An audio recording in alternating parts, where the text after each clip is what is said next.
Oh, this guy again. This guy again. Seth Rollins keeps on yapping away like Pac-Man, just capturing all the bullshit points he possibly can. One bullshit statement after the other. And I promised you guys, every time Seth Rollins puts out a bullshit interview bashing the fans, the Amplified Man will bash right back. I will defend all of us and what we're truly trying to fight for, and that's make the product, the company WWE better. Not the narrative that Seth Rollins is trying to put out there, which is we're bashing their work effort and their work rate and how hard they truly work and bust their ass. That's not what we're questioning. That's the narrative that he keeps on pushing, even though us fans are trying to tell him that's not what we're upset about. And we appreciate what they do. And this fucker will not stop putting the same narrative into all of our mouths. No, I have a platform, and I urge every single person with a platform to fight back against this nonsensical, delusional bullshit. Before I get into another 15 to 20 minutes of Seth Rollins' bullshit, I just want to let you guys know this is the second impromptu video of the day. Just a couple of hours ago, I unfortunately made a video about the unfortunate arrest, yet again, of Jimmy Uso. Jimmy Uso was arrested at 3:04 a.m. in Pensacola, Florida, under a DUI charge. The last we heard, he was still in jail, pending a $1,000 bond. We believe he's out by now. But that's the latest, guys. This is the second incident for Jimmy Uso. He was also arrested back in February.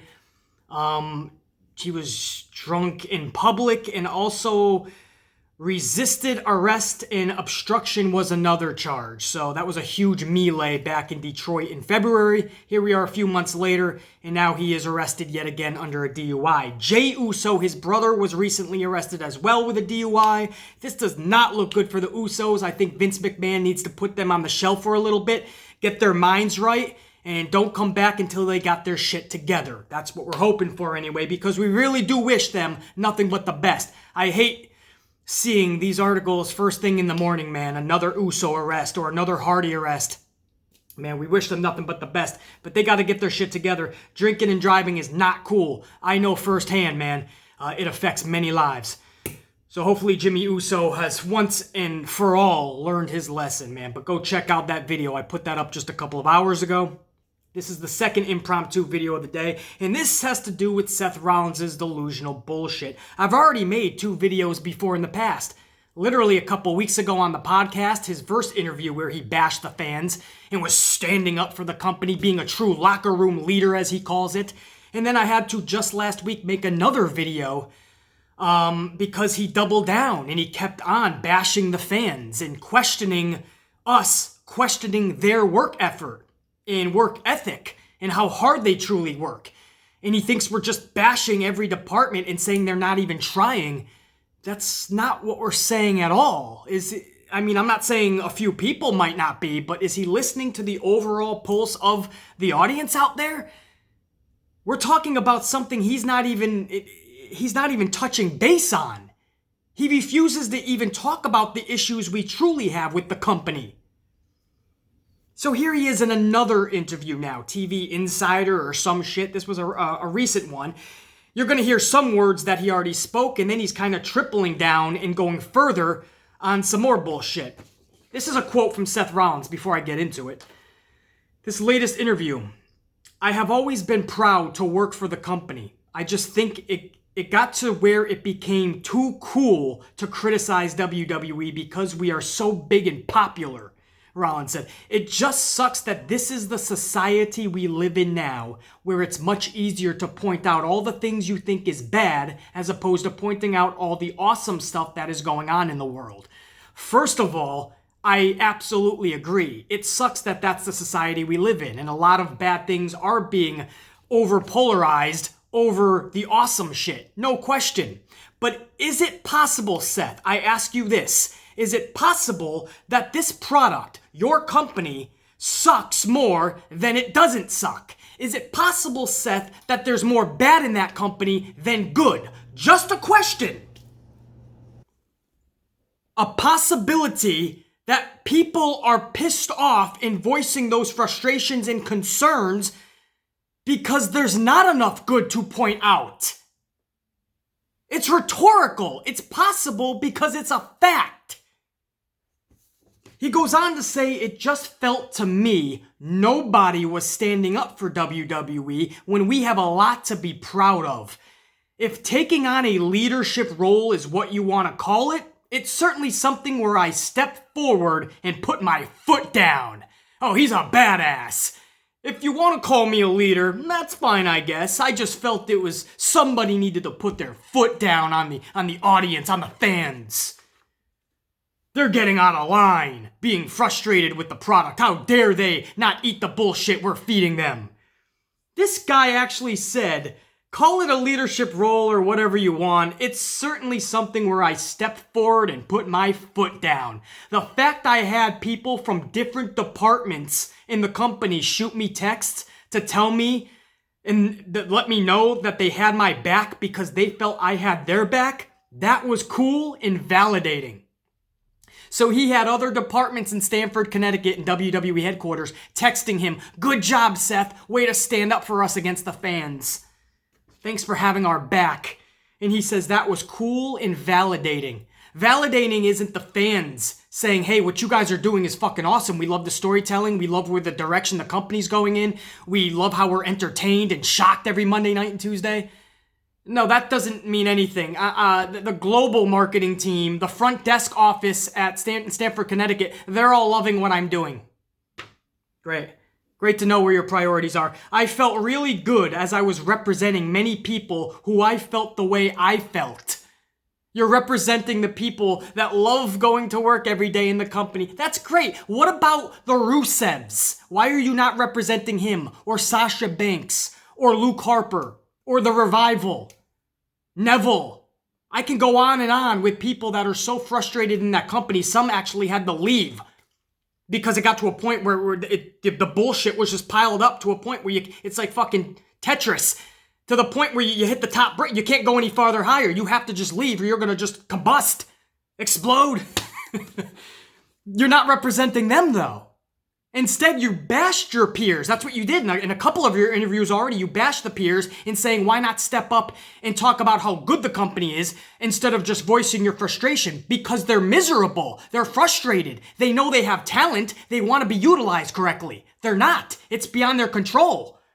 You're saying step up and take what you want. Dude, you were given a hotspot opportunity that a lot of them were not. Rusev had Rusev Day, and they totally shunned him to mid-card, and most of the time didn't even use him when he was hot as fuck. Remember when he was a heel even before Rusev Day? He could have been something epic. They made him a jobber. So how is that Rusev's fault? Luke Harper wants to be a monster in this business. They won't let him be, to the point where he had to take off. He gave them an ultimatum. Make me something, give me the real chance, or I'm walking. And he hasn't been seen since. They're frustrated for a reason, Seth. They haven't been given the opportunity you have. And when you got that opportunity as the main guy with the Universal Championship this last run, you saw what happened. You weren't putting asses in seats. You weren't bumping up those ratings. You were stale as fuck like everyone else because the company is in the wrong direction, Seth. And that maybe is why you're speaking out more so than ever the past 2 months. Maybe it's because you do know the writing was on the wall. Shit, you didn't bring in the business. You claim you got the back and you're representing all of these departments in the company. What about your own peers that are pissed off? And what about the fans? You ain't got their back. When they're voicing their concerns and they're asking anybody and everybody that'll listen, go to Vince and tell him things need to be changed. But instead of doing that, Seth, you look at the fans and you continue to bash us. Hysterical if it wasn't so tragic.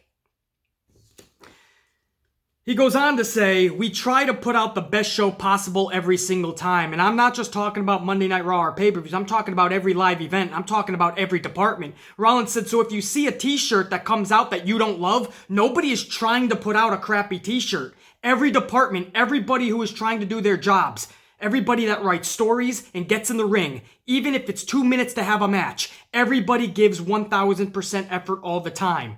The expectations are just so high every single time WWE does anything that I guess there is disappointment at times because expectations are through the roof. Bullshit. Seth, there are no expectations. That's the problem. You, in your delusional world, you think the expectations are so high every event. They're not. There is no expectations. That's how bad the company has become. There's no expectations anymore. We're watching at the beginning of Raw with a dumbfounded look on our face. And by the end of Raw, we're sitting there with a dumbfounded look on our face. Nothing changes in 3 hours. But we still watch out of habit and hope. And you are over here claiming we have expectations that are so high, you can't live up to them. Bro, we're just asking for something creative and fun to happen in 3 hours. That's all. He says, Rollins said, so if you see a t-shirt that comes out that you don't love, nobody is trying to put out a crappy t-shirt. Bro, you're putting out crappy t-shirts. What do you mean nobody's trying to put out a crappy t-shirt? In the last Seth Rollins video I had to make about this motherfucker, I literally mentioned the t-shirts in the marketing. It's funny how he mentioned that. That video already came across, Seth, didn't it? Now he's literally talking about the t-shirts that I talked about in that last video last week. I'm glad you brought it up, so I can elaborate, Seth. I talked about how WWE Shop sent me a photo of all these new shirts and how pathetic they were. How when I was growing up, you had the Austin 316s, the Brahma Bulls for The Rock, the DX Suck It shirts, all of it. And now you're having activate your inner Bailey. And it's got like Bailey and her fucking Bailey buddy or something. What the fuck? And the Revival shirt is just them in their little tights like doing this. What the fuck? You got the man's man? What does that even mean? A man's man? That's creepy. These are the shirts. What do you mean they're trying their best? The options suck. The thought process behind these shirts suck. The activation, the notion that these shirts got okayed sucks. So what do you mean the department's doing their best? They're not. These are not the best shirts you can come up with. Bro, I can come up with 100 different better options in 10 fucking minutes. They're not doing their best, bro. These shirts are the worst I've ever seen. Every department, everybody who is trying to do, everybody that writes stories and gets in the ring, even if it's 2 minutes to have a match, everybody gives 1000%. The writers and Vince, your boss, is giving 1000% by giving 2-minute matches and writing bullshit storylines like Maria Kanellis' pregnancy. How is that the best, bro? How is that doing 1000%? You're not, and that's why the fans are pissed. Am I making any sense, Seth? Any at all, bro? He says the fact is everyone loves what they're doing and wants to be the best. That's where all the negativity, I think, stems from. The fact everybody wants to be so good at it and wants to be good at it and the product to be as great as it possibly can be, that it's easy to point fingers and say, well, I can do better, or say, which I just said, because I can. I'm pretty sure my fucking 5-year-old nephew can do 10 million times better. Or say, they're not trying hard enough. Until you put yourself in a talent's shoes or anyone's shoes in any department, you can't throw stones. You just don't understand the type of work that goes into it. Just having that negative viewpoint sets a bad precedent and tone for everybody. Oh, there's so much to go over. Can I start with, you just don't understand the type of work that goes into it until you work in these departments. Bro, I've been doing marketing half my fucking life. I know exactly what goes into marketing. Thank you. The shirts and the shirt department and the marketing department sucks. Deal with it. That's just the truth. You go on to say, they're not trying hard enough, is what we're saying. On what dimension, in what world are you listening to? When are we saying you're not when did we say Seth Rollins doesn't try hard enough? Roman isn't trying hard enough. Guys, why is the Revival not trying? Why is Zack Ryder and Kurt Hawkins, why didn't they try Monday night? They got beaten 2 minutes by the Viking Raiders. Why didn't they try? Who is saying you're not trying hard enough? These are your words, and these are words that I have yet to see on social media or anywhere. And I have a fucking channel with thousands of subscribers who comment all the time, and I'm telling you, I don't see these words. WWE superstar don't try hard enough. Bro, this is your own narrative that you're trying to push, and nobody's saying that. You're not addressing the issues. You're bashing the fans without addressing the issues and concerns that we have. The issues and concerns we have lie within Vince McMahon, his writers, and the bullshit that the company is staring into. Why can't you see the product sucks? We love the fact that you get in there and you travel over 200 to 300 days a year. You put on 200 plus matches a year. That's awesome. We appreciate that. We applaud you for that. We love you guys and gals for that. That doesn't take away from the fact that the product sucks. We're bored. It's stale. It's redundant. And you're losing viewers in your audience by the week. And we're trying to make it better, bro. And you're sitting here talking about how we're saying you're not trying hard enough, or we think you don't work hard enough. This is like a fucking local stock boy at the local ShopRite, stocking the shelves, working his ass off for 8 hours straight, busting his ass, but he put all the products in the wrong spots. What is he gonna tell his manager, or what is he gonna tell the fucking customers? You can't complain it's not in the right spot. I busted my ass. Your review of this market should be that stock motherfucker was great at his job. Because I didn't stop working for 8 straight hours. But you sucked. You put all the shit in the wrong thing. You didn't do the job. Your company did not train you, teach you, or you're just not doing it correctly to the point where you made my shopping experience pretty fucking shitty. I now gotta take the product and go find where it goes so I can find the price. You know, the article that I actually picked up this story from, the comment section below, there was this one wrestling fan that put it beautifully. I couldn't have worded it better as it pertains to the Rollins situation and how he's looking at this whole thing. And this one, I'm going to butcher this. I'm going to totally rearrange it because I don't remember the exact quote. But this one wrestling fan put it like this.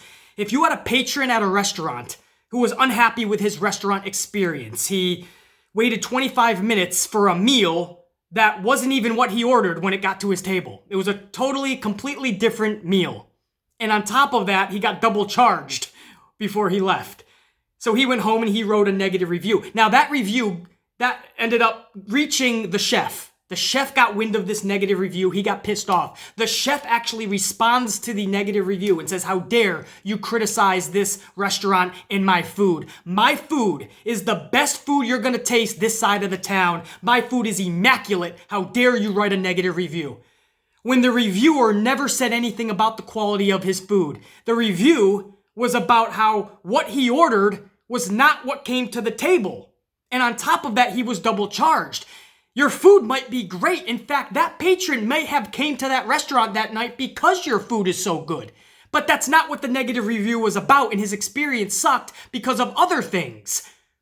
That's the same thing with Rollins. He's over here talking about how we're saying things like they're not trying hard enough. And we're saying things like we don't appreciate them and the grind that they do 300 days a year. Nobody's saying that. We do appreciate the grind. We always tell you that. Nobody's saying you're not trying. What we're saying, our negative reviews, if you will, is about totally different aspects in that company. Shit that needs to be changed. And we're hoping that you, somebody within the company, can help create the change. Tell the old man. Have talks with Triple H. I'm not saying bash them. I'm saying, dude, Hunter, or Vince, we gotta talk, man. I have a pulse on the fan base. And it's not good, man. There's a huge fan base that has these concerns. Can we address them? Can we do something about it? Why not address them internally with the people that we have the problem with? Why continue to bash the fans? The chef is pissed off because he got his ego hurt. He got his panties in a bunch because he thought we're talking about his food that he just made. We're not fucking critiquing your food. We're critiquing the overall experience. Nobody said you're not trying hard enough, Seth. Everyone from Kurt Hawkins to Danny Dipshit McGee. They're all fucking Danny Dipshit Guggenheimer. I apologize. Sorry, Danny. Billy Buttfuck McGee. They're all trying at the local bingo hall down the street. All the way to the head ranks of WWE, as you say, the big dog in town. We understand you're all trying. That's great. It's not working. 2-minute matches, what you're claiming you're fine with because everybody put 1,000% into those 2 minutes. Those are your words, bro. Your quote, everybody that writes stories and gets in the ring, even if it's 2 minutes to have a match, everybody gave 1,000% effort. You mean everybody, meaning every department. That's what you said. You even said the word writers. So you're okay with 2-minute matches, and then you go and bash the fans for being upset with those 2-minute matches. The fans for being upset that there's no real story or feud to care about. Nothing is exciting during a 3-hour Monday night show. But yet you bring it back to, we're claiming you don't try hard enough, Seth. Dude, you gotta grow up, bro. You gotta put your big boy pants on. Everybody always likes to say, BC, Vince McMahon is telling Seth what to say. Don't you see that? What, are you fucking delusional too? You honestly think Vince McMahon has a moment in his day to fucking text or call Seth Rollins and tell him what to say in interviews? Stop it! Seth Rollins is saying his own fucking words. Vince McMahon isn't giving him this whole fucking interview to say. I actually get comments like that. Vince is telling him what to say, Beast. No, Vince isn't telling people what to say. Talk shit about the company. You may get you may get fucking ridiculed after that, yeah. But if Seth Rollins is such a locker room leader, he's stepping up for all the boys and gals, then what about the ones that are frustrated and not happy? There's a plethora of them. Why not stand up for everyone? I love how he's picking and choosing who to stand up for, right? It's easy to do such when you just realize your title reign didn't bring in an audience, the ratings didn't go up, and you didn't bring in asses to the seats, and your merchandise was fucking stagnant. Yeah, it's easy at that point to be like, I'm gonna stick up for my company. Fuck all the naysayers. Because you're getting a lot of heat, aren't you? That's easy. It's not so easy to stand up for everyone that's frustrated and be a true locker room leader. A true leader steps up at the most hard times. Steps up in moments where it's not going to be easy. It will be beyond difficult. You have to step up to your boss and address real issues, real concerns. But instead of addressing them with Vince and Triple, you're turning around looking at the audience, and every chance you get, we're the problem.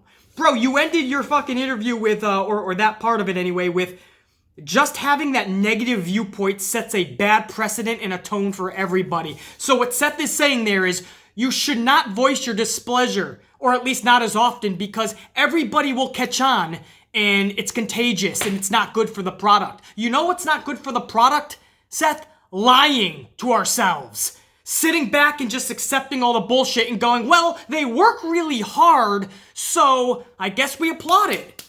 I guess we'll just like it and shut our mouths because they work really hard. Work smarter, not harder then, if that's the issue. I can't believe he had the balls to say just having that negative viewpoint sets a bad precedent and tone for everybody. Well, watching a shitty product every single week, year after year, sets a bad precedent and tone for everybody. That's the truth. Change your fucking show every week, every month, every year. Change your shit up and make it good. And then we'll change our precedent and our tone. How about that? Otherwise, I'm not doing good enough. And otherwise, you, Seth Rollins, and people like you are just going to look at reviewers and critics like myself and say, we're not trying hard enough because we're not being truthful. We're sitting back and we're going, wow, what a Raw. What a 3 hours of absolutely nothing. But wasn't it exciting? We can't bash it, guys. Oh, no. We have to accept it because we don't want to have a negative tone. They're trying hard.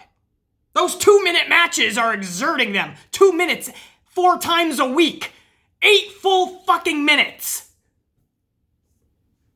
Danny Dipshit Dugenheimer and Billy Buttfuck McGee at the local bingo hall down the block. They're putting in 40-minute matches 6 times a week. And they have a pulse of their fan base. They understand when they fucked up, or the promotion they're working for when they fuck up, and they try to address it. They may get ridiculed for it. They may get punished for it. But you know what? They are true locker room leaders, Seth. There's a concept. I'm the Amplified Man. I'm sure this won't be the last one on Rollins, because Rollins will continue to open up his mouth and bash the fans. We critique too much. Stop being so negative. I'm a company man. BC, what do you expect? Right, these are the Rollins fans. BC, what do you expect him to do, man? He's a company guy. He's going to stand up for the company. Then why is he feeding us bullshit that he's a locker room leader for everybody? So many superstars are pissed off because the company sucks right now. Like, literally, the bosses have their heads up their own asses. Rollins gets the Rocket in the championship, and of course he's happy with his status in the company, and he proclaims himself a locker room leader. That doesn't mean everyone else is. So don't give me BC. What do you expect him to do? I expect him to do what Harper did, what Banks did, what Neville did, what the Revival did, what Rusev did, and still do most of them. Complain, voice your displeasure, and hope things change. Don't just stay silent. Don't just keep it all bottled in. Let that shit be known. Change is only created when you let that shit out and be known. What do you expect them to say? BC, Vince is telling him what to say. Okay, yep, oh my god. Thank God for their smart fans like you to tell. Vince has got an earpiece to him. Yep, now say this in this interview. Yep, I have always been proud to work for the company. I just think it got to where it became too cool to criticize WWE because we are so big and popular. Yeah, that was all Vince. Yeah, actually, by the way, those are exact quotes on Rollins. We became too big and popular. Wow, this guy's got a fucking ego the size of fucking Houston, Texas. Unfucking real. Booker T, give him a Sprinter Rudy upside his head, will ya? Amplify, man. Check you later.